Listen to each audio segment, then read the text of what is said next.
Semoga Anda semua berbahagia. Sebagai orang Buddhis, kita mengikuti Sang Buddha. Artinya, kita mengikuti apa yang Sang Buddha mengikuti. Ketika Kali Mahabodhisattva, dia selalu mencoba memberikan kebahagiaan kepada para orang. Ketika dia lahir sebagai raja di kehidupan lampau, satunya dia berdana emas, mutiara, perak, batu pertama. Setelah itu dia berdana kendaraan. Dan akhirnya dia berdana juga kerajaan. Karena dia ingin memberikan kebahagiaan kepada semua makhluk di dunia. Dan dia ingin mencapai kebahagiaan sejati dari dia lakukan kebajikan tersebut. Karena setelah itu dia bisa menunjukkan cara kebahagiaan sejati kepada orang lain. Akhirnya dia mencapai kebahagiaan sejati di bawah pohon bo.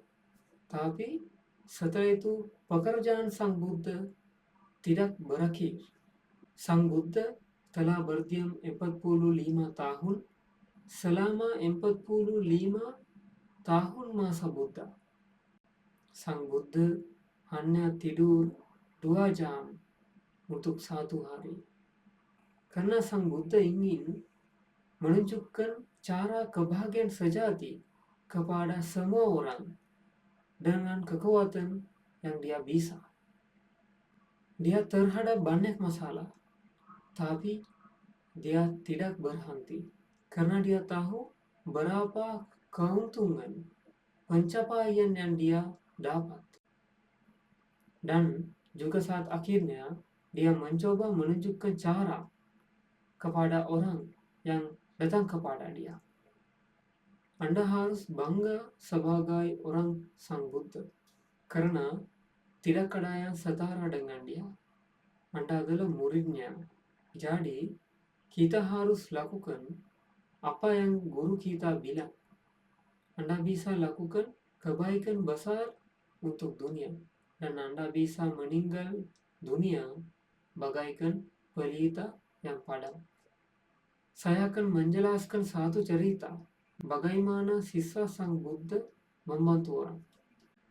Mahakassapa adalah salah satu siswa Sang Buddha yang terkenal praktik pertapannya yang sangat keras. Beliau sering memilih untuk menerima derma makanan di daerah termiskin karena beliau ingin memberikan kesempatan kepada orang miskin untuk menanam jasa kebajikan. Suatu hari, saat sedang berjalan pindapata di Rajgir, beliau bertemu seorang pria yang menderita penyakit kusta yang parah. Pria itu sangat miskin, dikucilkan oleh masyarakat, dan kondisi fisiknya adalah sangat memprihatinkan.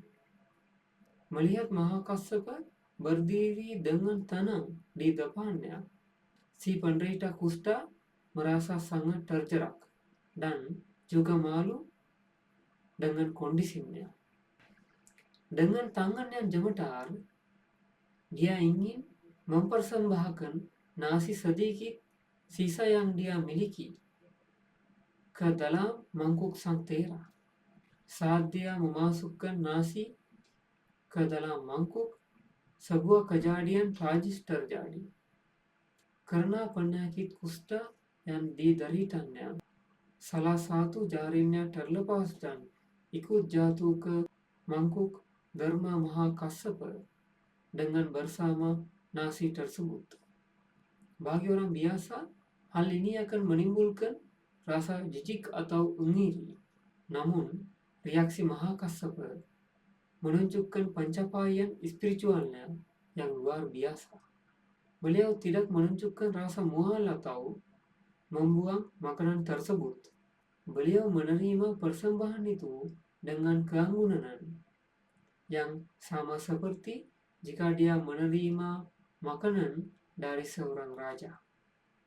Untuk menghormati niat tulus si pemberi dan menunjukkan bahwa beliau tidak memiliki konsep kotor atau suci. Mahakassapa duduk di sana dan memakan nasi tersebut setelah menyisihkan jarinya. Melihat Mahakassapa Thera memakan persembahan yang diberikannya tanpa rasa jijik sedikit pun, hati si penderita kusta dipenuhi dengan kegembiraan dan keyakinan yang belum pernah dia rasakan sebelumnya.